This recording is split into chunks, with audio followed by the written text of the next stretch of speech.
since I loved him so much, I just couldn't help it, Yuka said, while being questioned by the police.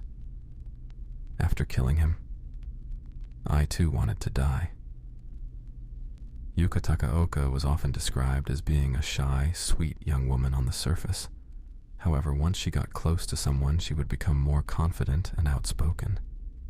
She was a fan of anime, and often cosplayed as yandere characters who were generally seen as kind, nurturing, and lovable women at first, but would turn violent, deranged, and homicidally possessive over someone they became attached to.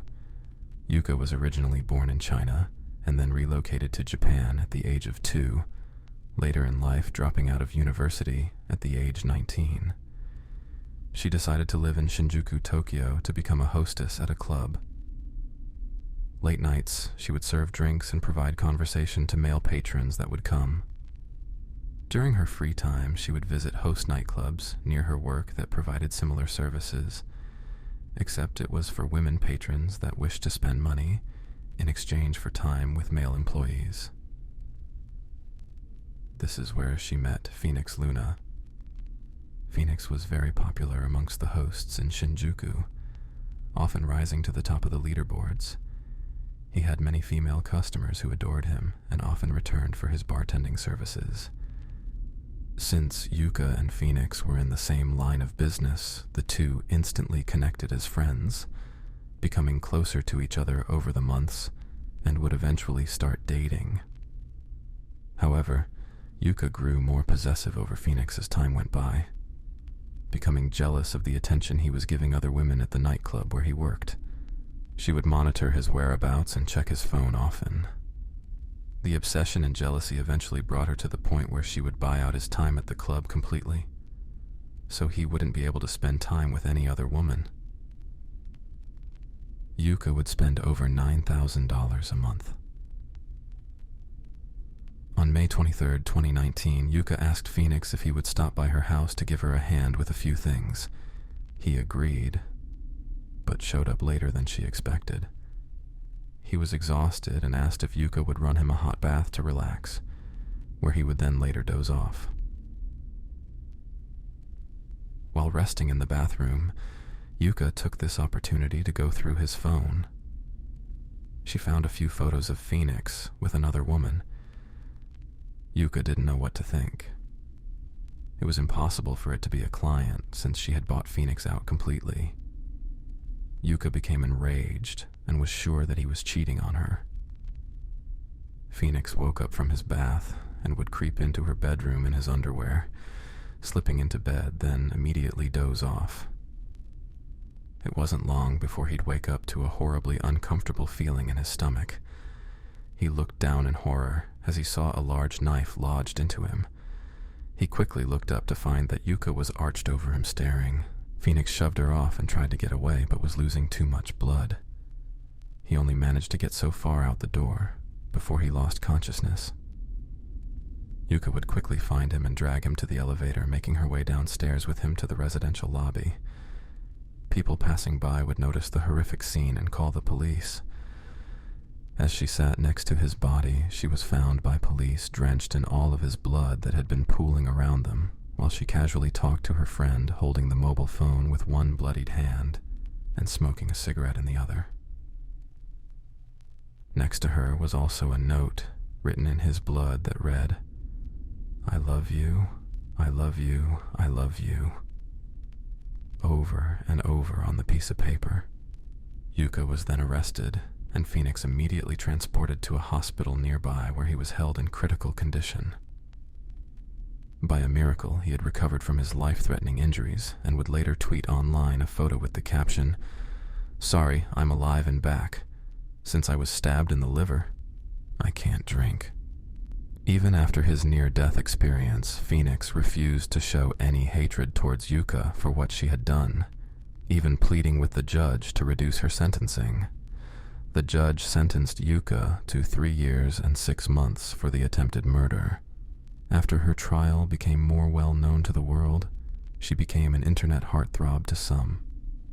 Most of her fans consisted of individuals heavy into anime culture, dubbing her a real-life yandere. They deeply admired and adored her, and believed she shouldn't be condemned for the murder attempt, but rehabilitated instead. At the time of this recording, Yuka has recently been released from prison and can be found posting on social media once again, greeted by the followers she's amassed over the years at a hope of a new start.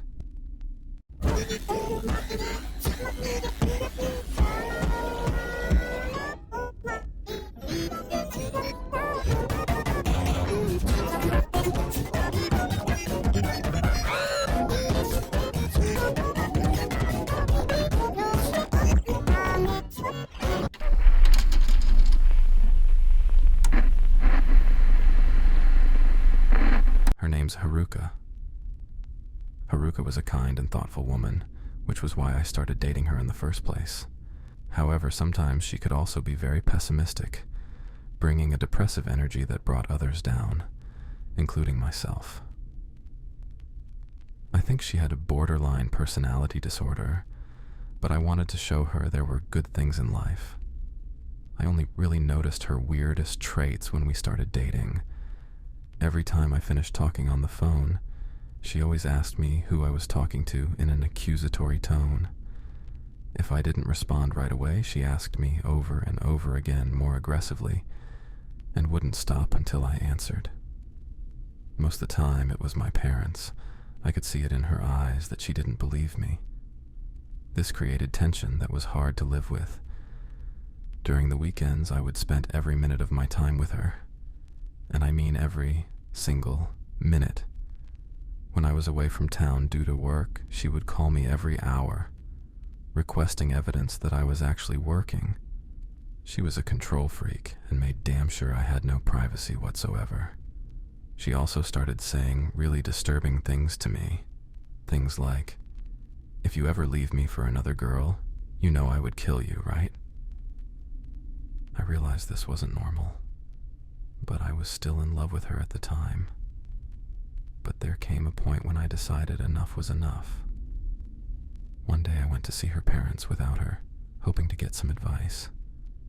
Before I could bring anything up, they began thanking me for being with their daughter, saying things like Haruka had been in a bad place since her last boyfriend. They hadn't seen her laughing and smiling until recently. Her mother was brought to tears. It was surreal. I ended up saying that everything was fine and thanked them for their time. Knowing my girlfriend cared this deeply and that I made her happy left me with newfound optimism. Although this was short-lived. Her need for control got worse as the days passed by. A conversation with other girls became completely forbidden. When I mentioned I was invited to work events where there would be female colleagues there, she would delete their numbers from my phone. Casual greetings with neighbors were forbidden as well if they were women. At restaurants, if the person bringing out the menu was a waitress, Haruka would be quick to come forward and greet her before I had the chance. She wouldn't even let me look in the girl's general direction without giving me a scolding glare. I couldn't do this anymore. It didn't matter what she was going through. This isn't how people are meant to live. It was so unhealthy. I think I would have gone mad staying with her any longer. I went to her apartment early one weekend, scripting out how I was going to break up with her. I was so nervous. I wanted to make the breakup as kind as possible. I couldn't look her in the eyes as I was telling her what I rehearsed, but when I finished, I felt a sense of relief. I looked up to see her staring at the floor. I couldn't see the expression on her face. I couldn't tell if she was crying or not. She was just silent. I slowly turned to leave, saying, "I am really sorry," and started walking towards the door.